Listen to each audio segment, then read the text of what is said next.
Yan. Yan. Wait lang, medyo malamig.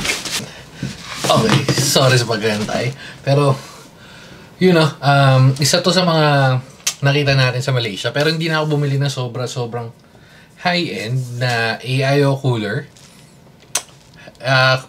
Dapat papalitan ko tong sa akin. Pinag-iisipan ko. So, ang gagawin natin, testingin muna natin kay Bekbek di sa desktop niya. Pwede natin masira, pwede natin ma-format, pero eto na yun. Ay, speaking of, kasi kala ko sira yung ano ko, hindi ko alam kung nakabanggit ko na sa iba kong video. Kala ko kasi sira yung board ko. So, ang suspecha ko una is yung likod, yung rear I/O. Pero kakatesting ko mga siguro 2-3 araw, parang di ako mapakali. Hanggang sa ayun, naayos ko ang issue. Medyo mahaba, so gawin ko ng video pag may interested. Kala ko nasira, pero yan, kaya tayo bumili na itong PCIe na. So mangyayari, ito pwede ko ilagay na ito kay Bekbek dahil bubuhin natin sa kanya. Ayun. So uy, dalawa na. Dapat isa lang to pero I can't complain kasi dalawang USB-C. So dalawang USB-C, dalawang USB-A. So PCIe, plug and play lang naman yan. Maganda dito, wala nang kailangan SATA na ports. Ay no, kita nyo, linis oh. So rekta PCIe lang. Pero ayun. So in short, dapat yung kakabit ko sa akin, pero kung di niya trip, kakabit ko sa akin. Kung trip niya, lalagay ko sa kanya. Pero yan. Ito yun. Pero dito tayo pupunta nga sa main event. Yung nakita kong ganito, nasa presyo naglalaro mga nasa 20,000, mga 15-20,000, yung medyo mas mataas-taas. Pero again, dahil nandito tayo sa Pilipinas, sa Shopee, mas mura, may mga murang products. So, kumuha tayo ng mura-mura. Ang presyo nito nasa around mga 1.8 yata, pero may discount, mga 1.7 natin nakuha. Very goods na. Ang kukunin ko dapat una yung mas malaki. Pinag-iisipan ko kung doon sa desk. Pupunta tayo doon mamaya kasi isa-set up ko rin naman. Pinag-iisipan ko kung doon sa top fan niya ilalagay. Pero malakas na yung fan niya eh. So, bala ko ilalagay ko na sa gilid. Tapos papunta doon sa CPU. May isa lang akong issue. Hindi ako nakabili ng thermal pad. Kung meron, okay na to. Kung hindi, hindi ko alam kung pwede pa yung ano niya eh. Yung nakalagay doon sa ano. Although kakalagay lang naman natin yung kaso medyo mga isang buwan na rin yata or mga ilang linggo na, baka tuyo na. Pag hindi, again, bibili muna tayo bago natin ilagay kasi baka uminit din. Anyway, so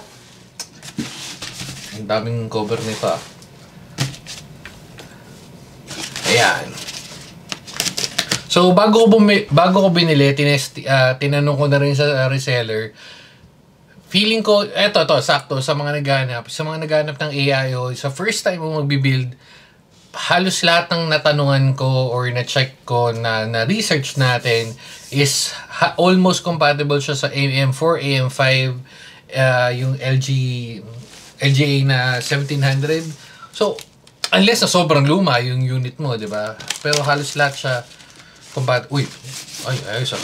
Pinkalu rin tong ano. Pinkalu. Uy. Ay, Diyos ko po. Wait lang.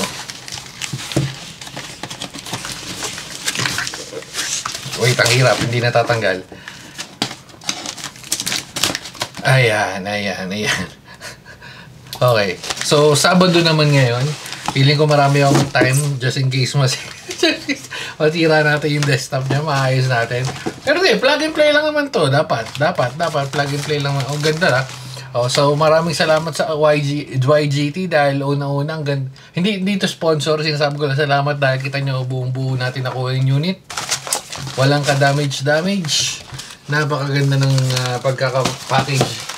pagkaka-package nila. Ng packaging sheet. Ang hindi maganda lang tayo lalagyan. Diyan ka muna. Steady.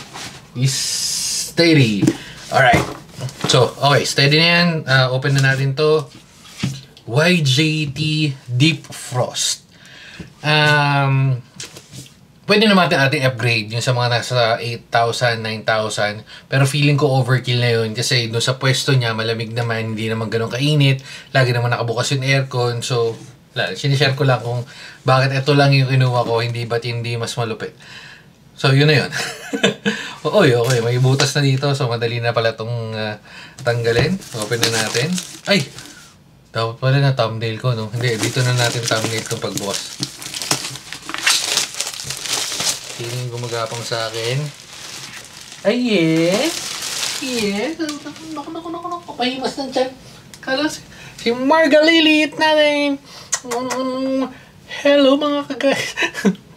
Yes. Okay ka. Hey, si Mama Pegs. Oh, saan ka pupunta? Anong gusto? Baba mo na! Baba mo na, papakyut. Baba mo na, ha? O, sige na, mamaya. Mamaya mag-ihimasan tiyan tayo. Mamaya na. Okay. Ayun yung mga kalaro. Ewan ko kung nakita nyo dahil medyo madilim. Ito sinama. Ayan sinama. May mga nandidila na ng paa natin. So, balik na tayo dito. YGT Deep Frost 120 ARGB cooler. Okay. So, mayroon na siyang fans ngayon. 6 na fans. 3 sa harap na intake. 3 sa taas. Palabas. Check natin to. Kaya nga sabi ko, saktong-sakto lang to. Isa pa is, di ko alam kung mas maganda intake or palabas. Pero tingnan natin. Pero feeling ko mas maganda intake na lang din to. Okay. So, ang makukuha natin dyan is power or adapter. Oh, okay. So, may radiator fan, blah, blah, blah. Uy, nice. Feeling ko ang gaganda ng setup niya lalo dito. Uy. Hoy, GT rin yata yung nakalagay. Yung nabili ko. Or dark flash. Hindi ko matandaan. Pero yan. Ayun yung kasamang fan. Bubuin natin yan mamaya. Ooh. At ito yung cooler. Ayun na. Please peel off before you use it.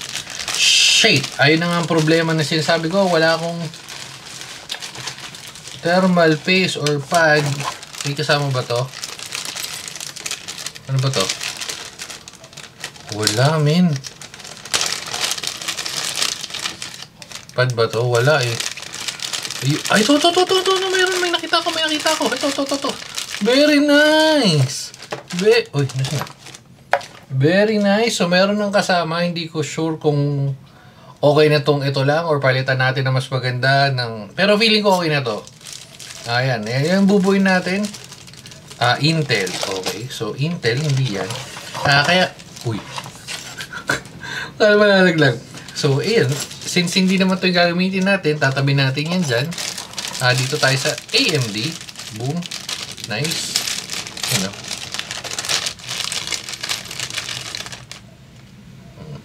Intel. Ito sa recta plug na to. Pag ito yung AMD. So, pinakahiwalay. Anyway, so yung nakalagay sa ano eh. Ay, malalaman naman natin yan pagkakabit. So, tama ba to? 8. O yan. Kung quality ba, tingnan natin. Mabilis na check. Feeling ko okay naman. Tingnan yung quality. To. Okay naman, no? Tingnan natin pag nakabit natin kung very goods. Ito yung ilalagay natin sa taas. Ay, sa gilid. Tapos ito yung papunta dun. Ito yung fan. Very goods. So, punta na tayo sa PC. Pag ikakabit na natin, di pa tayo. Okay, continuation na natin dito. So, ito yung setup. Ayan, no?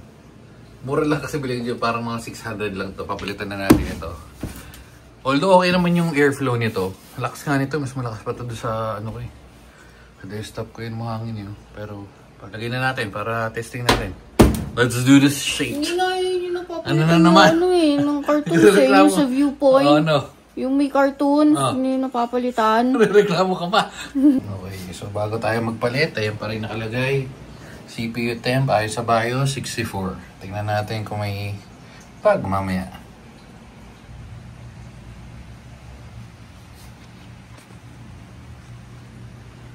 I-screw na natin yan. Ito, ayan, ganyan. Goods.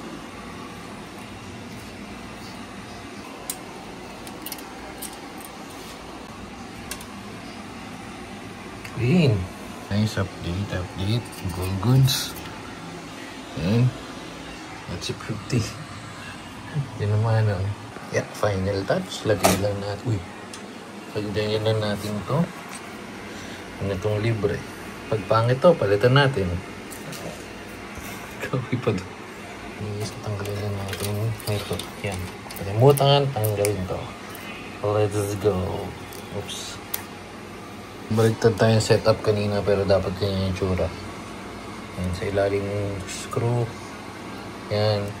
Setup din natin. Kaya yung tama. Yung tsura nun. Yeah. Baliktad ulit. Pero yan lang yun. Babaliktad rin niya itong nasa ilalim. Hindi kasi cellphone. Itong nasa ilalim ay paikot. So yun yung pinaka-correct. Kaya nakasalpak na. Tanggalin na natin to. Uy, kaya na natin to. Sikpitan na natin. Very goods.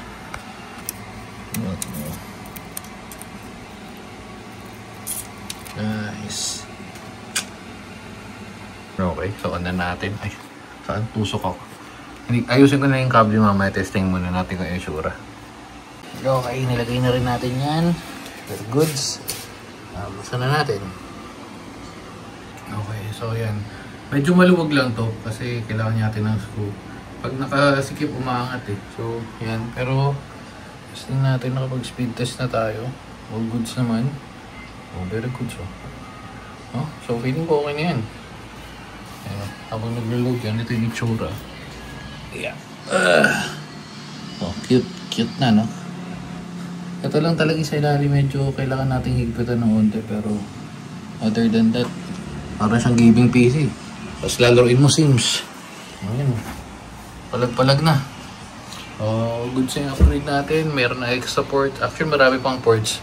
Nagdagdag lang naman is meron na siyang additional na 2 Type-C. Pero again, maluwag. Kailangan lang higpitan. Higpitan ko na lang yan. Pero other than that, very goods. Ay, yung antena pa pala. Oh, very goods. Habang nagtutulig sa 50. Ayan na. Dito na natin natapusin. Ito yung pwesto ni Bekbek. Bye-bye na guys. Babu. Uy, nalaglag. Mutan natin. Pero check nyo. Boom. 42. From 60, di ko matandaan. Parang 63 yan kanina or 62. Oh, down. Ganda. Down 20%.